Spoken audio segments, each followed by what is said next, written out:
Hey guys, it's Olivia here from Olivia's Catastrophe, and today I'm here to give you my January wrap-up on time for once. In the month of January, I read 14 books, and I really did enjoy most of the books that I read this month, so I cannot wait to tell you all about them. Let's get down to the books. So the first book I have to tell you about is Binti by MD Okorafor. This is a book I've been meaning to try for a long time, so I'm glad I finally got around to it. This one follows this girl who lives on a planet, but she decides she's going to leave behind her people and everything she's known to go to a university which is set somewhere else. She has to take a spaceship to get there, and on the trip, that spaceship is attacked by these alien creatures, and there's this whole debate that goes on between her and these alien creatures and the destination of the university, and it involves where she's going and what they have there. So I really enjoyed reading Binti. It's so short that you can literally fly through it in one sitting, which is exactly what I did. And while the writing is straightforward and simple, it's still tackling a pretty big topic, and I feel like it does it in a very good way about respecting different cultures, getting to know different cultures and accepting their beliefs and bridging differences, while also themes of colonialism and like post-colonialism and how to make reparations for some of the things that you've done in the past that are not so good. I felt like it handled all of those themes really well, and I kind of loved the tribal, the indigenous feels to this one, because Binti's people are quite different from others. They have different practices. They really care about hair and about this certain type of clay and oil that she uses. And I like seeing that represented in a book as well. I feel like we get a lot of Black narratives, but also having some like indigenous kind of Black narratives is also really nice to see happen. It's really good, and I can't wait to see where the rest of the series goes. The next book was one that I started and finished on my birthday, and I feel like that's one of the best ways to spend your birthday, starting and finishing a book among the celebrations, and that was Exit West by Mohsin Hamid, and I really enjoyed this one. Again, this one is set kind of in the present day world, and I don't know if I should call it fabulism or if it's magical with just like real life with a hint of magic, but it's about these people who live in a war zone, this couple who get together, and they start to hear about these doors that suddenly open and can take you to the Western world. They open randomly and you just go through and you end up in the Western world. I feel like it did a very good job of talking about immigration while not being too heavy-handed and on the nose about it. It's still just a hint of magic in this real life. The writing is again very simple and straightforward, and it's a quick read, but at the same time, he sometimes comes out with these sentences that just perfectly describe what it must be like to have to immigrate, have to make that journey, and you get to see the differences and how everybody's experience really depends on their level of poverty, how much money they come with, whether they can speak English, their level of education, and it does a good job of showing different people's stories. I wasn't that interested in the snippets we get from other characters. I was mostly here for the central two people that we follow. I felt like it was a really interesting romantic journey. I quite liked how things went along. And yeah, we've got some Muslim representation, and I liked how the two characters have different ways of approaching their religion and some religious practices that are tied to Muslim faith. So it was interesting to see that represented differently between the two of them. And I really like that even though we are following these two characters who are in a romantic relationship, it shows how they're individual characters. Like, they face a certain situation, but you can see that they each have individual emotions come from that and different thoughts that come from that. I felt like this book did a very good job of showing it. Basically, in the end, I really enjoyed this one. Next, I want to talk about Red Sister by Mark Lawrence, and this is a fantasy book that I buddy read with Nicole from Nicole and Her Books. I have to say I was really disappointed by this book. I thought it was going to be so great, but it ended up just feeling like an extended prologue. So we follow this 8-year-old girl who has these powers where she can just cut people by making a motion of her hand, and she's had a difficult upbringing and a very difficult past, and she gets chosen to go to this nunnery where these nuns, basically assassin training nuns, live, and she goes to school and she gets educated. She makes quite a few enemies along the way, and there's this prophecy, and it's about her kind of dealing with fitting into that prophecy, where she fits in, her powers, her past, and becoming an assassin. It sounds like it should be really good, but it was so boring. All that main character does is sit through class after class, and I felt like I was just sitting through the classes with her and reading a really boring, dry text. I felt no connection to any of the characters. The plot went absolutely nowhere, and although there was like a hint of plot towards the end, it was really, really predictable, and I saw everything that was coming before it came. And it's quite a long book at that as well, so it was just really dry and boring for me. However, there was nothing particularly bad about it, there was just nothing particularly good either. I think I'm going to end this series here. I'm not going to continue on reading. Although the magic system seems interesting and the nunnery where like you become an assassin's sister seem interesting, I felt like some things could have still been explained better and expanded upon. So yeah, my interest is just gone. The next thing I read was Northanger Abbey by Jane Austen for Austinathon, and you'll hear more of my thoughts on this in the live show. Northanger Abbey is the last of Jane Austen's main novels that I needed to read, and I've had it for years, although this is a library version because I'm here in Australia, but I'm so happy I finally got to this one. It was so entertaining. We follow Catherine, who is this like light-hearted, just happy person, and she gets to go on a trip with these adults, and she just has the time of her life. She makes a very good friend, and she also meets this very interesting gentleman, and she kind of just wants to continue that friendship, have a good time with this gentleman and see where things goes, but maybe some betrayals are going to happen. What I really liked about this one is even though it is a typical Jane Austen romance, it focuses a lot on friendship, and that was surprising and really nice to see. This one was also more light-hearted and entertaining than, for example, Pride and Prejudice and Sense and Sensibility, because it wasn't focusing on a personality trait or anything. It was just Catherine having a good time. She makes a lot of jokes, there's some comedic moments, there's some misunderstandings, and Henry Tilney, who is the love interest in this one, was so refreshing. He kind of doesn't care about gender norms. He thinks it's great if men read too. He thinks it's great if men know things about clothes as well. And I just liked that he was so open to things. Of course, it's still a classic, but at the same time, it was a refreshing classic. It was just a breeze to read.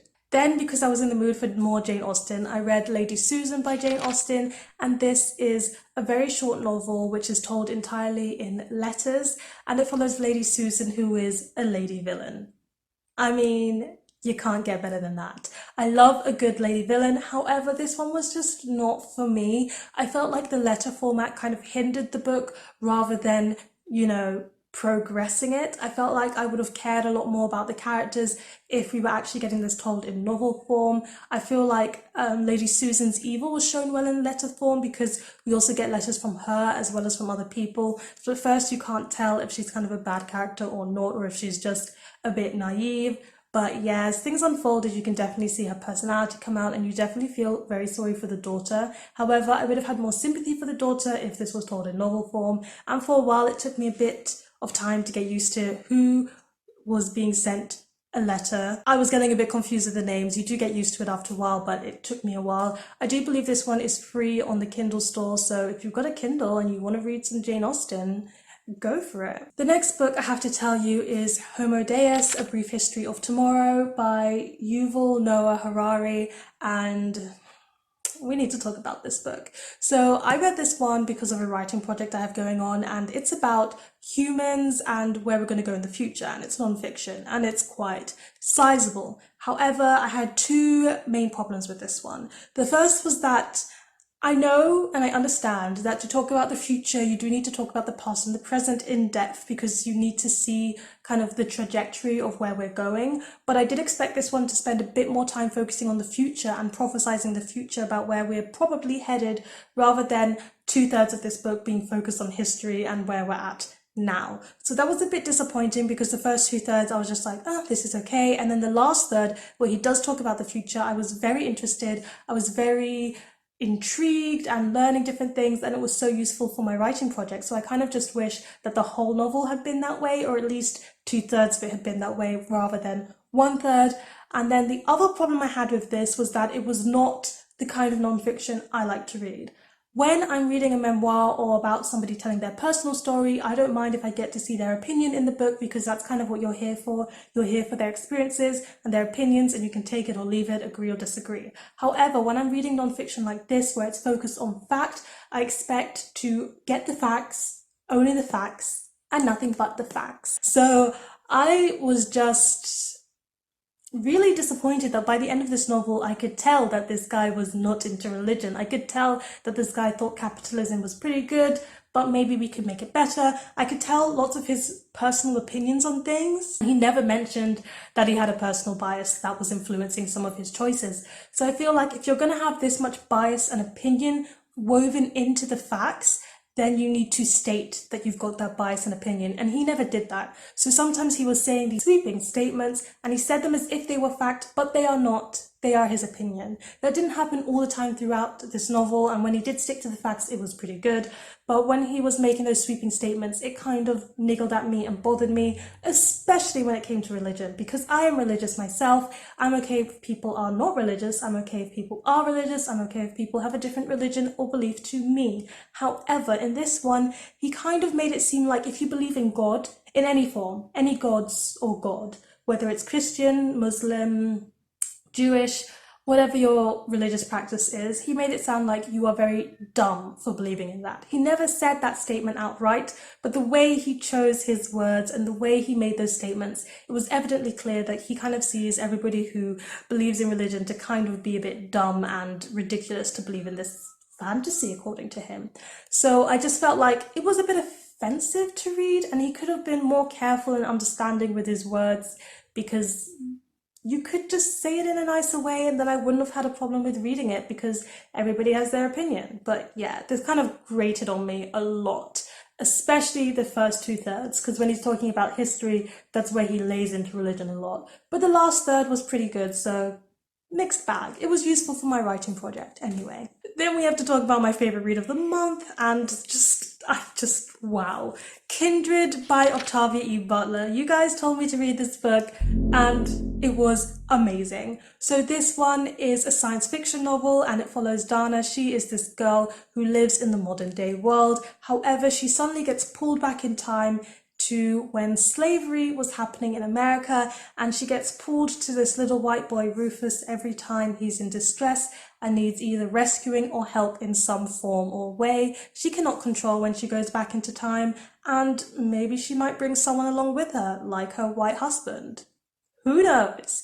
This book was so good and it was so scary. Like, I've read a lot of slave narratives in my past, but this one really struck me because she is a girl with modern ideas living in the modern world, and then she has to deal with going back in time while being her modern self. Octavia E. Butler did a very good job of showing the difficulties that brings with it, but also again showing the horrors of slavery. And I feel like it did a very good job of showing how slavery is not just a physical abuse of the body and of controlling people, but also a mental and strategic abuse. It was very strategic how they dealt and handled slaves, how they treated them, how they sometimes gave them more to keep them in place and things like that. It was really complex and well handled.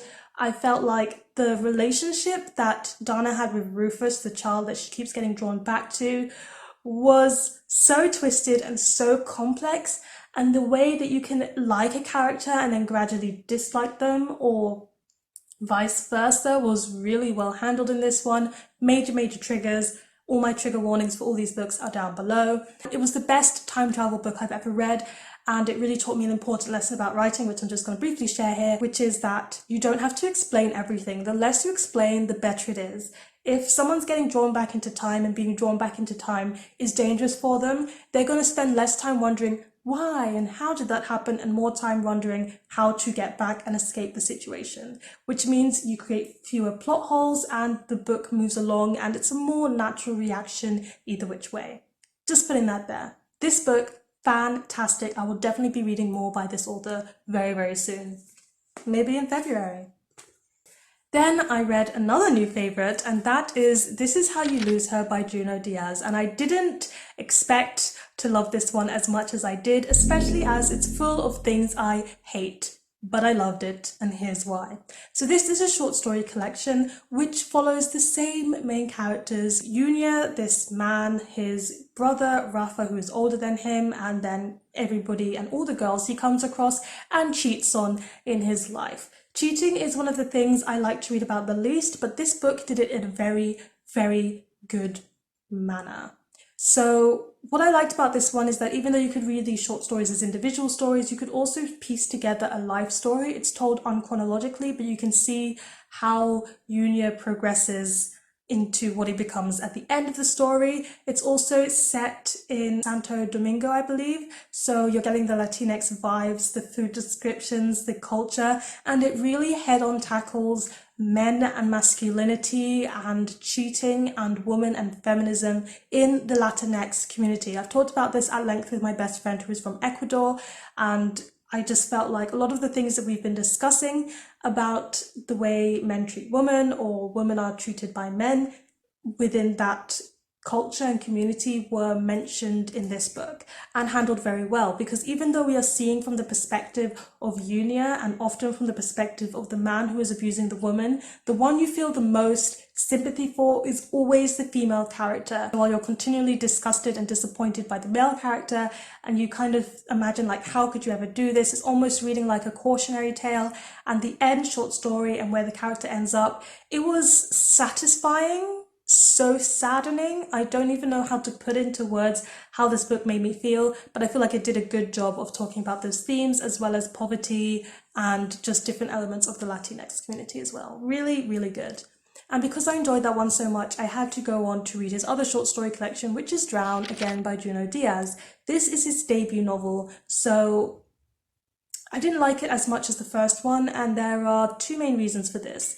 The first one is that the writing is a bit less beautiful. I forgot to mention, but in This Is How You Lose Her, the writing is absolutely magical and beautiful. In Drown, there are elements of that magic and beautiful writing, but as this is his debut, you can see that he's come a long way since then. And secondly, the stories are a bit more disjointed. You can see that the theme running through this is that it has more to do with the main character of the previous book I talked about, Yunya as a child, and him watching adults and his parents and how his parents treat each other and how adults treat their women and how his older brother treats his girls that he ends up with. And you get to see how that has probably influenced him to become who he is in This Is How You Lose Her.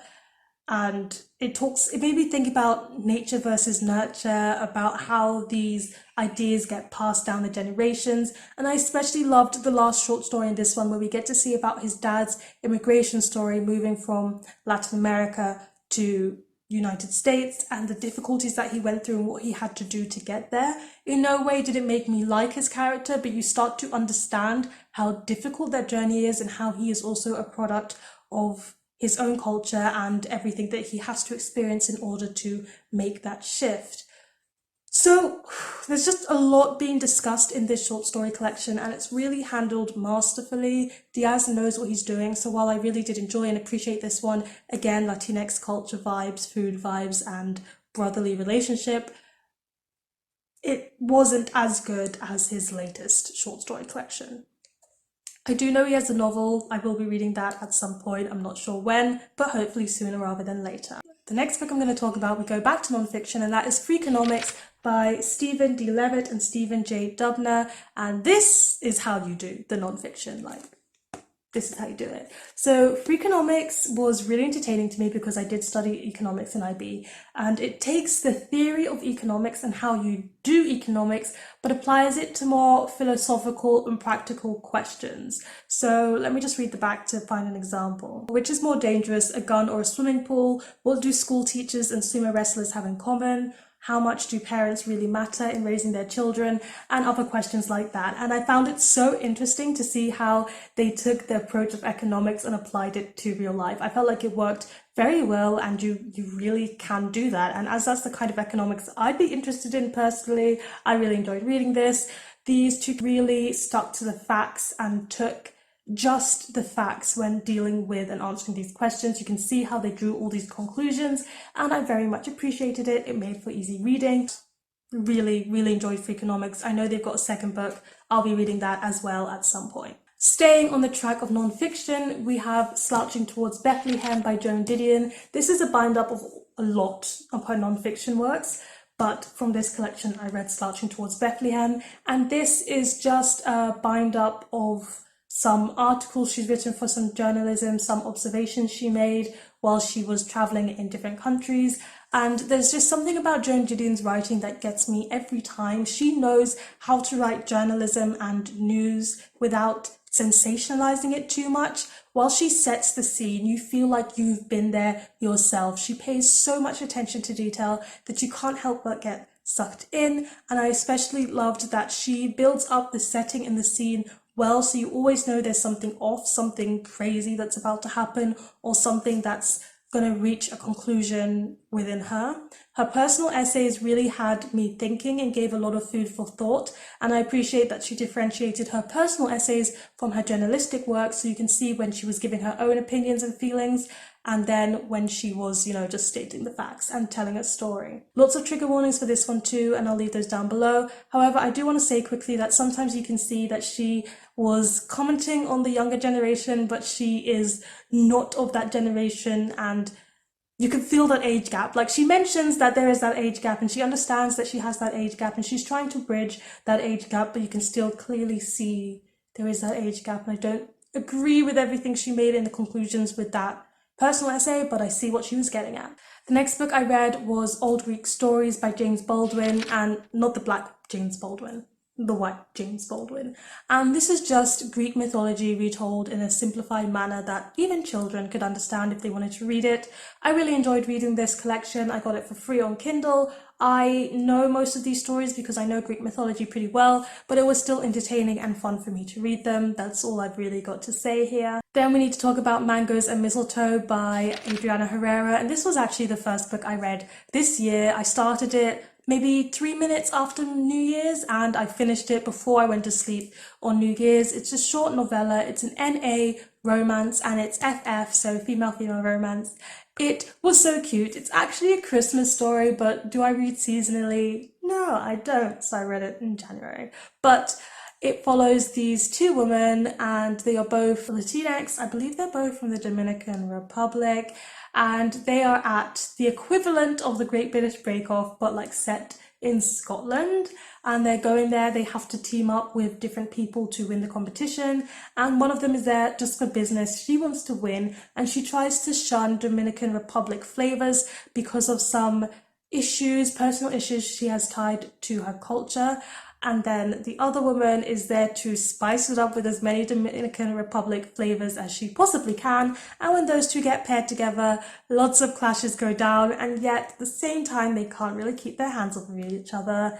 It was really steamy, really romantic, and it was just a lot of fun to read. I related to one of the characters to a certain extent, and I just had a blast reading this novella. Adriana Herrera is one of my favourite new adult romance writers, so do check out her books. And then last but not least, we have a reread on this list. I don't know what happened. One day I just started to read a chapter of For Real by Alexis Hall. Once again, you must be so sick of me talking about this book on my channel, but I just read one chapter and then I just spent the whole day in bed reading.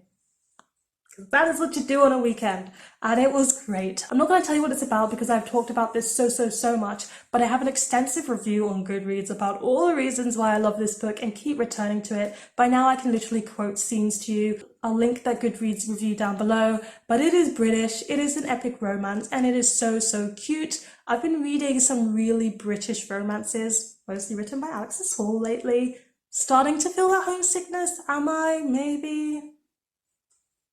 Anyway, those are the 14 books that I read in January. It was a fantastic month with some new favourites and some books I really did enjoy. I'm looking forward to all the things I'm going to read in the month of February. Please let me know in the comment section down below what was your favourite read in the month of January, and do you recommend it to me?